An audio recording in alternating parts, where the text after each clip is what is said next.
Over the last few years of factory tours, there have been a few creators that we've repeatedly returned to admire their work. Well, today we're returning to the world of Fluxo to inspire our builds for 1.0. Now, this modest save was built in just under 200 hours. Off the bat, I should mention that this is a creative world and uses a few mods to make building a little less cumbersome. And it shows in this gorgeous save featuring a main facility with an extensive central train station and smaller factory lines reaching outwards of it. The resources are all brought in here via dedicated conveyors, pipes and trains, linking small extraction outposts to the main facility. But before we delve into this, make sure to submit your own save on my Discord, and if you haven't already, do jump over to Fluxo's channel and check out their awesome Satisfactory content. Anyway, let's get into it. Now, slowly descending from the space elevator, we arrive at the hub, standing on top of an obelisk-like tower, enclosing the base and lower tier of the space elevator. This area features a display case showing off the many statues collected either side of the space elevator. Now, here we also find these awesome FICSIT brand light poles, which are very effective as blueprints, allowing them to be easily repeated throughout the world. And Fluxo makes great use of blueprints for the whole of this world to make life that little bit easier for them. Now, outside of this, we can see Fluxo's display of mastery when it comes to the blending of shapes, color, depth, and light to create gorgeous architecture. And I must say, the way the space elevator has been built up makes it really stand out as a real focal point and monument for the whole build. Now, throughout the facility, there's a whole mix of different styles of architecture packed within. From the open-walled facilities housing the 48 overclocked fuel generators, which contribute to the total of 10 gigawatts of power. This also shows that you don't need to produce huge amounts of power to run a considerable facility. And returning to the architecture, I do love the enclosed train stations, and with the save using so many trains, making this design a blueprint for the train station was a great idea, as it both saves time building but also helps ground the build with a common design which can be easily repeated. I'm a huge fan of these slotted walls in my save at the moment, and I love the use here as well. And with the save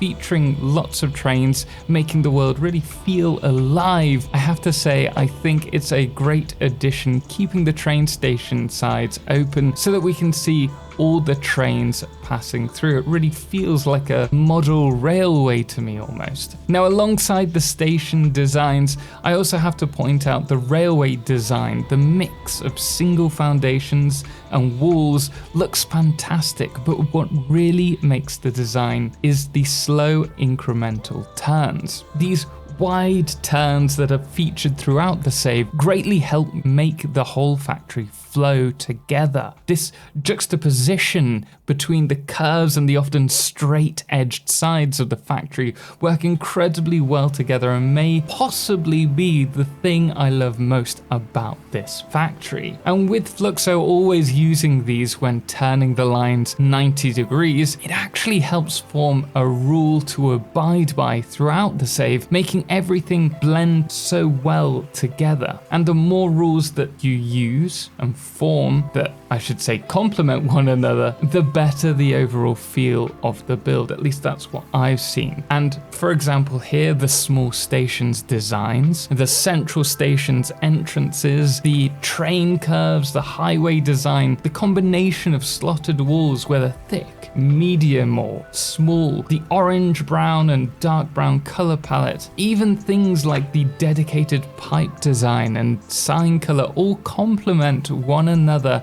and contribute to making this facility blend together.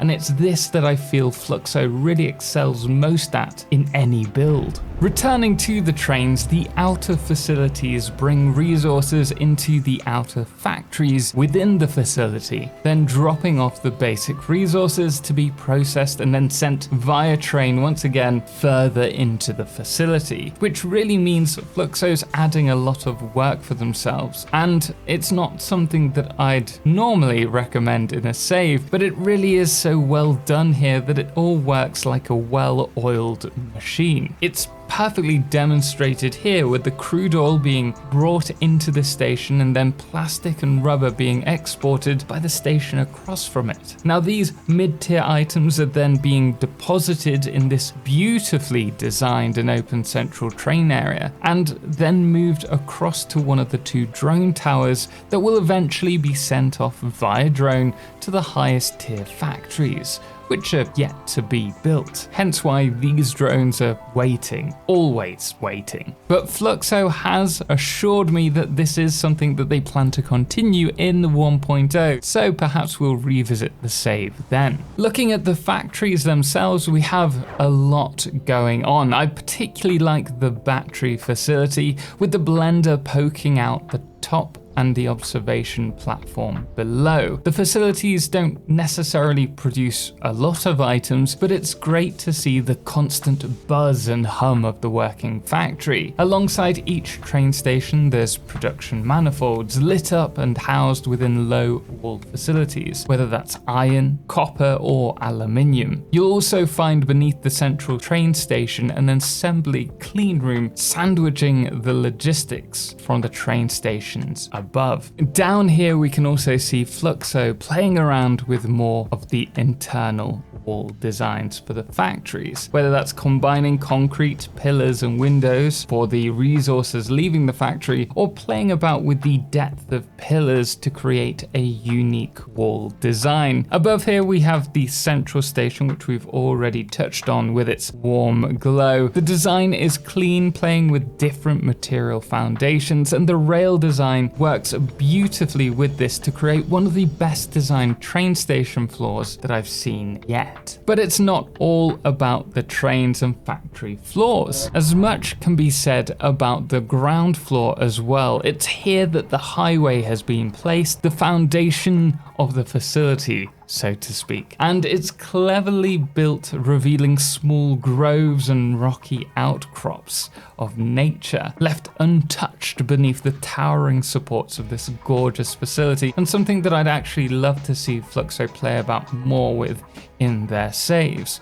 But when all is said and done, this is a wonderfully built, in fact masterfully sculpted world, and it makes me incredibly excited to see what's in store further down the line. But that is all that we have for today. Now if you like the build, do hit the thumbs up and do check out Fluxo's channel. The link is in the description below, and why not check out this amazing build next. Of course, thanks does go to Fluxo for submitting their save, and to all of our supporters on Patreon who make content like this happen. Notably our Solarclipse Patreon Firefless, as well as our Lunars, the Calamity, Ben and Star, and our Blood Moon of the day, which today is the Salchan Husky. Until next time, as always, ciao for now.